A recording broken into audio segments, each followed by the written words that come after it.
श्री सुखदेव जी महाराज, श्री सूत जी महाराज वर्णन करते हैं ऋषियों। पहला प्रश्न आपने किया कि मानव के लिए परम धर्म क्या है। तो मानव का जो सबसे बड़ा धर्म है अहिंसा परो धर्म। अहिंसक बनो, किसी की कभी हिंसा मत करो। और याद रखना, अगर हम किसी की बुराइयां, किसी के अवगुण गिनते हैं और गिनाते हैं ना, उसके अवगुण हमारे अंदर स्वतः ही आ जाते हैं। कभी सोच करके देखिएगा, ये शायद आपने गौर न किया हो, लेकिन कभी गौर करके देखना इस बात पर कि अगर हम किसी के अंदर ज्यादा कमियां निकालने लगते हैं ना, फिर वो कमी, वो तो ठीक हो जाता है सामने वाला, लेकिन वो कमियां फिर हमारे अंदर आ जाती हैं। अहिंसक बनो।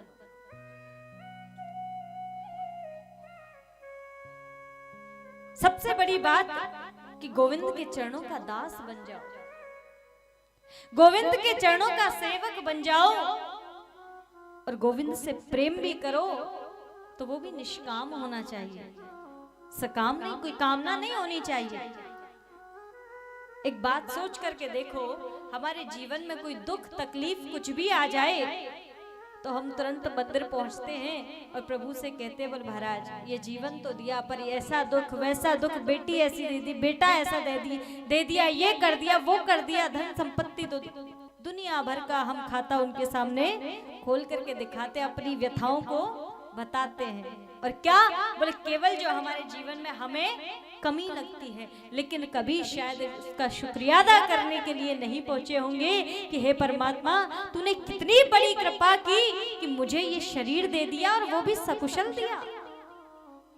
जिसके पास में शरीर है ना सकुशल, समझ लेना सब कुछ है। ऐसे भी लोगों को हम देखते हैं जिनके हाथ नहीं होते, पैर नहीं होते, वो तो केवल इसी के लिए कहते हैं कि अरे परमात्मा ये हाथ पैर दे देता तो शायद मैं कथा में जाकर के बैठ जाता, ताली बजाता, नाचता। अरे भैया, शायद हो सकता है पिछले जन्म में प्रभु ने सकुशल दिया हो शरीर, लेकिन शायद इसका कोई अच्छी जगह इस्तेमाल नहीं किया होगा। अपने ही कर्मों के जैसा हम होते हैं वैसा हमको काटना पड़ता है, सीधी बात है।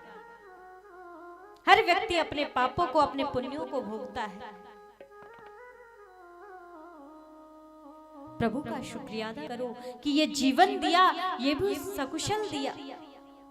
कभी शायद हम नहीं पहुंचे होंगे मंदिर में जाकर के कहते नहीं कहा होगा, भोले बाबा, हे देवी मैया, आपकी सेवा ढंग से हो तो रही है ना, कोई कमी तो नहीं है आपकी सेवा में।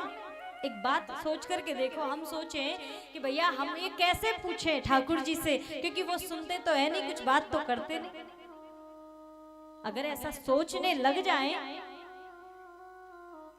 तो एक बात कहूं, आप हम लोग ही होते हैं जो जाकर के अपने दुखड़े गाते हैं। फिर हमें ये विश्वास कैसे होता है कि हम जो दुख गा रहे हैं वो सुन रहे हैं?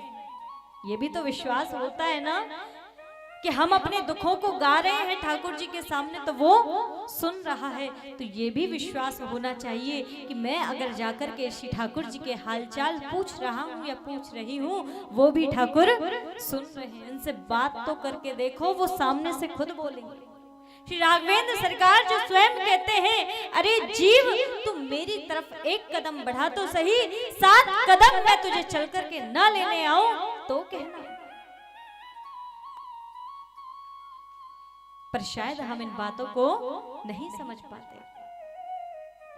इसीलिए गोविंद के सेवक बनो, प्रभु से प्रेम करो, और वो भी निष्काम होना चाहिए। एक माता, एक पिता, उनको पता होता है कि मेरे बच्चे के लिए क्या चाहिए। पता होता है कि नहीं पता होता है? मान के चलो आपका बालक जो किसी भी ऐसी चीज के लिए रिमड़ जाए, मचल जाए जो उसके लिए हानिकारक है, आपको पता है लेकिन बच्चे को नहीं पता। क्यों? क्योंकि अभी उसकी बुद्धि इतनी है नहीं, लेकिन आपको सब पता है। क्या करोगे? दिलाओगे? जो आपके बच्चे के लिए हानिकारक है, मान के चलो कोई 7 वर्ष का बालक, 5 वर्ष का बालक फोन के लिए जिद करने लगे कि नहीं मुझे तो फोन चाहिए, मुझे तो फोन चाहिए, क्या करोगे?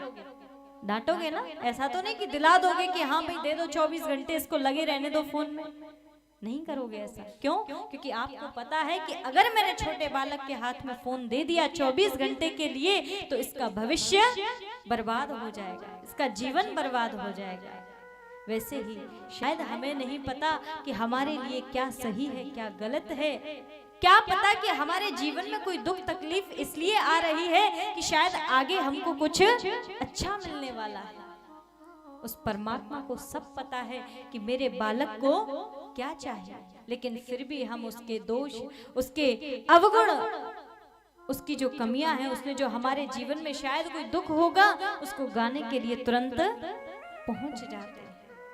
प्रभु का प्रातः काल उठ करके केवल शुक्रिया अदा करो कि हे प्रभु बड़ी कृपा की कि ये मानव देह ही दे दिया, ये मानव जीवन दे दिया, कम से कम आज मैं तुझे याद तो कर पा रहा हूं।